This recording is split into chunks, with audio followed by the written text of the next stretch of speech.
Hi, I'm Cassie and welcome back to my kitchen here in Japan, where I'm learning how to make Japanese recipes and showing you guys how to make them along the way. And today we're going to be doing something that we've always been told not to, which is to play with our food. We're going to be making some cute shapes out of our gyoza, which is the Japanese word for pot stickers or dumplings. Back for Lunar New Year, I made these bright reddy orange gyoza and I entered them into an Instagram competition, which was run by a company called Ryushobo. And they make gyoza wrappers among other kinds of food products. And I won the competition, which is very exciting because it's the first food competition I've ever won. So I won 75 gyoza wrappers, some paste that you can use in sort of a lot of Chinese style cooking, this gyoza spatula, which I need to learn how to use, and I won a bunch of recipe booklets. And because I have so many gyoza wrappers to use, I thought I would use one of the recipe booklets that has a lot of different patterns that we can do. So this has 18 different patterns. It's mostly kind of cute things. There's a lot of animals in there, but there's also like a rocket ship and a flower. So I thought these would be quite fun, and it's kind of like a gyoza origami. So I'm going to try my best to do each of these, probably to varying levels of success. I'll probably have to do some of them more than once, but we'll see how it goes. If you're more interested in how to make gyoza from scratch and the details of how to make the filling, then I've got a link on screen now for another video, because today is going to be mostly about me experimenting with these gyoza origami shapes. So I'm just going to blast straight through the two fillings that we're going to be doing today, and then we'll get on to folding our gyoza origami. So today I'm making two different types of filling. One is a traditional pork filling and the other is a Japanese curry style filling. But they both have the same main ingredients, so I'm going to start by making a big batch of the main ingredients, and then I'll separate it into two and we'll add the other flavorings. So I start with the vegetables. So first we're going to cut up the cabbage, then the mushrooms, and the spring onions. I forgot that it's actually easier to cut up the spring onions rather than putting them into the food processor. Then I combine that in a bowl and add in some pureed garlic and some pureed ginger.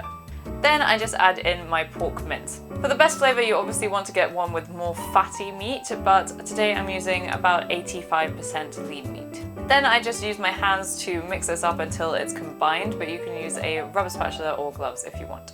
Then I'm going to break it into two. And for the traditional pork and cabbage filling, we're going to add a bit of soy sauce, a bit of sesame oil, some oyster sauce, and some salt and pepper. Then to the curry flavored filling, we're obviously going to add some very important Japanese style curry powder. Then I'll add a little bit more coriander powder, some white pepper, some soy sauce, some salt and pepper, and for a little bit of extra heat, I've got these Korean chilies that I've just diced up and we're going to put in there. So that's all of our fillings ready, so let's see how I do with folding up these origami gyoza.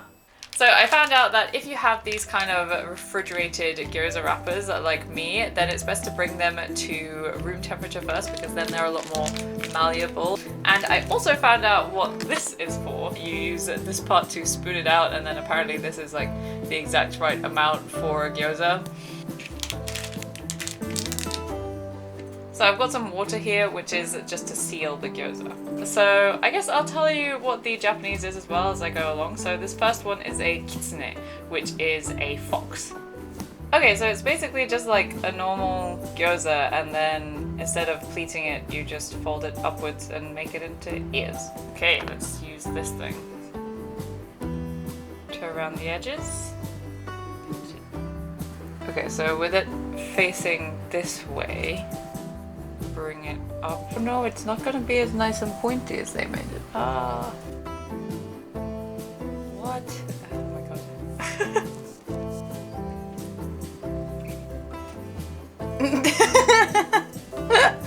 What? I mean, that doesn't look like anything. Let me try and fix this. I mean, I kind of fixed it. It's really inelegant. Okay, well, let's try another fox.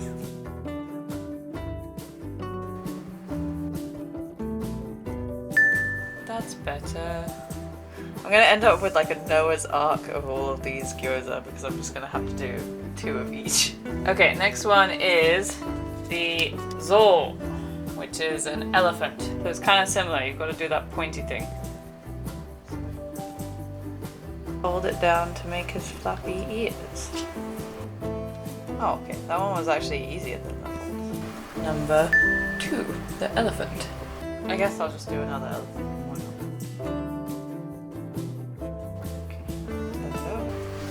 Elephant number 2.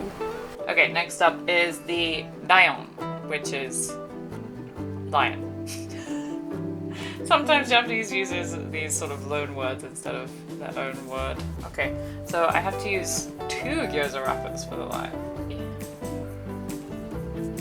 Squish it, make sure there's no air bubbles again. And then you kind of make it into a pie. Maybe I'll put a little bit of water around it to help bring it in like that. And then do that again. Oh. Okay, number 3, the lion. Yeah, I guess I'm just gonna keep doing 2 of each. Okay, on to the next page. My hands are a little bit messy. Okay, next one is a kame, which is a turtle. Or is that a tortoise? Oh, okay, so this one also uses 2 gyoza wrappers. What? Okay, this one is the most confusing. It only has 3 steps, and then it just says like pinch these together in 6 places and then you're done. This is not descriptive. I don't know what's happening. Okay, I'm gonna give it a go. Okay, so here's the head and the tail. Okay, they're really dry.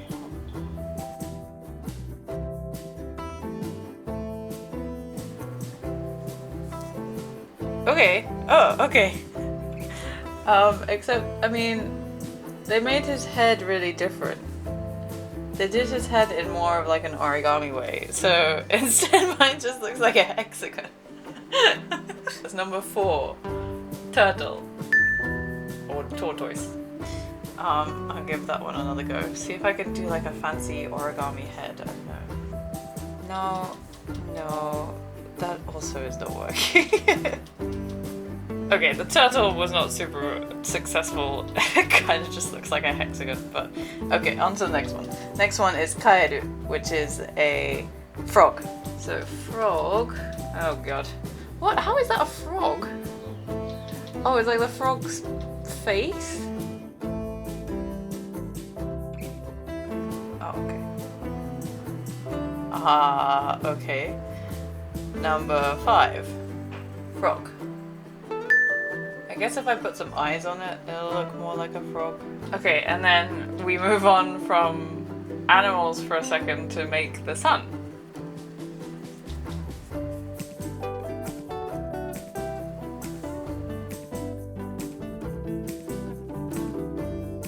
It's not perfect, but I mean, yeah. Number 6, the sun.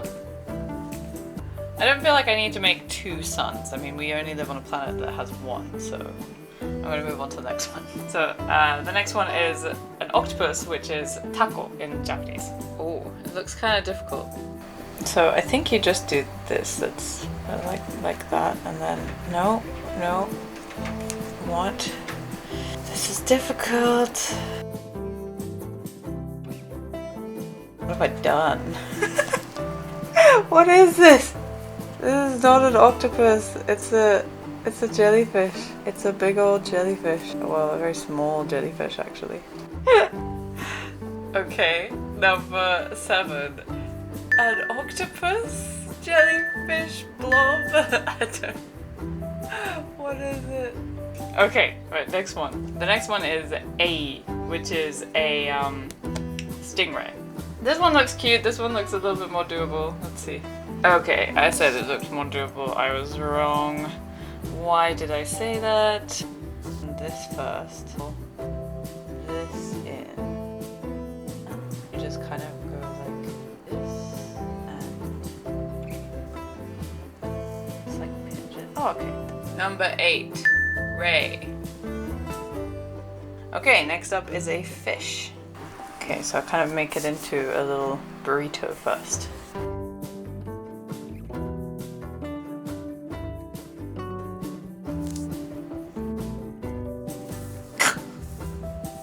What? What is that? Oh no. Let me try that again. Okay, I twisted it like 3 times and... Oh, that does look a little better. Okay. Number 9, a fish. Next one is a UFO. Okay, pretty random, but cool. Oh no, they're drying out. UFO is just like the style of gyoza that I've done before. You just make it into normal folded shape. You hold it upright like this. You can just pull it together. Oh, I forgot to tell you the words. The fish is a sakana and UFO is UFO. And now we're on to plane, which is hikoki.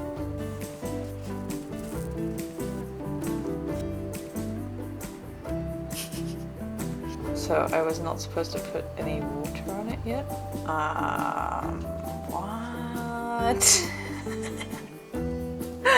I don't know what's happening. But then how does it turn into that? Okay, I don't know what's happening with this one. It's another octopus. I'm just gonna give up on that one. Okay, let's try again. I don't think I could do this one. I'm gonna put a smaller amount.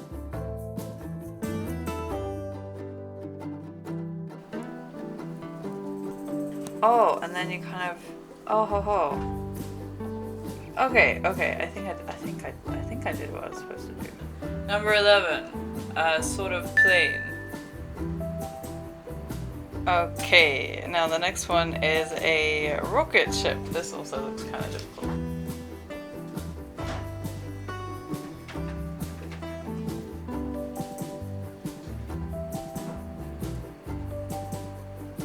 Number 12, a rocket ship? Okay, just 6 more to go. And by the way, rocket was rocketto in this case. And now we're on to candy, which is candy. I'm going to use the curry filling now.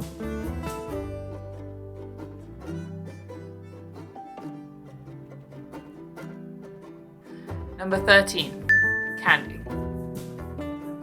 So next up is a pinwheel, which in Japanese is a kazaguruma.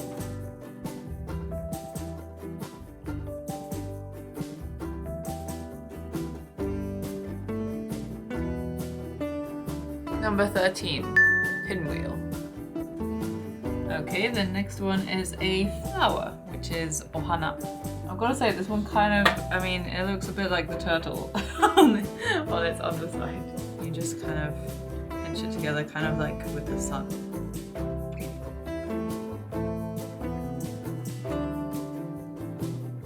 Number 15, a flower. Okay, 3 more to go. 3 more animals. Okay, so the next one is a pig, which is a buta. Also, it's kind of similar to the UFO, but with some ears.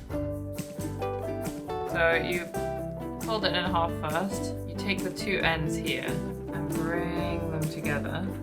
But you don't bring it all the way. You just bring it to here so that you have these 2 triangles like this. Turn it over. And you have a little pig. Number 16, a pig. Okay, next one is a dog, which is inu in Japanese.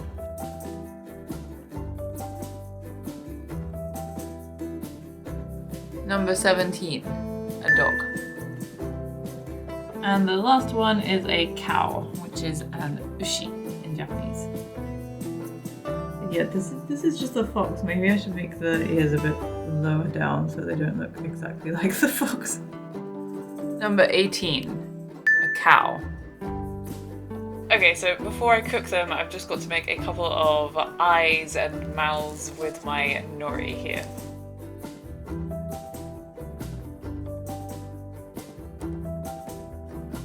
So to cook our gyoza, all we have to do is put in some oil, then put in our gyoza. Then once they've gone a little bit brown, add in 100 milliliters of water and put on the lid.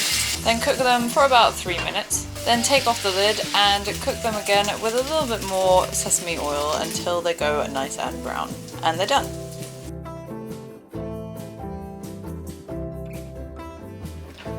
Whew. Okay, that was a lot of work. Definitely some of them have turned out better than others. I think basically the whole like space section is a bit weird. Even the sun, I thought it was looking kind of cool when it was cooking because all these bits got nice and brown. Yeah, the space ones didn't work out as well as maybe I would have hoped, but the animal ones have worked out pretty well. They do look a lot better when I've added the nori seaweed detail. So without the nori, my favorite is probably the pinwheel, because you can kind of make it into your own signature gyoza shape if you make gyoza quite often or if you make them for a party. But with the details, I think my favorite, it's a bit of a tie between the fish and the fox, because I think the fish actually turned out pretty well, even though it looked a little bit weird when I was folding it. And with the fox, then when you cook it on this side, it goes nice and brown and foxy coloured. When you cook the gyoza, then the side that you put on the pan is going to go brown. So for the elephants, I did one of each. And I think actually the one where I put the backside on the pan, it looks a little bit more elephanty because it's kind of gone a bit grey and like wrinkly on top, so it looks a bit more elephanty there, whereas this one looks a little bit like the fox. And the lions are kind of cute, like they still look a bit like pies to me, but they're very cute. But the pigs are really cute, like their little ears came up a little bit, which is nice. But yeah, so these are all very fun. I think it would be fun to make with your family, make with your friends as like a little gyoza party. But they do take a lot of effort, so if you're just making it by yourself, I would probably just stick to one pattern that you want to make, maybe one or two, and then you could just make nice looking gyoza without going through the effort of figuring out how to make every single one. But they look good, and I know that they taste good because I've already eaten one. But that's it for today. So thank you very much, Ryushobo, for giving me these gyoza wrappers as a prize. And thank you for all of the cool recipes and interesting ways to use gyoza wrappers. But that's it for today, so I'll see you next Sunday. It's so late. I am so hungry right now.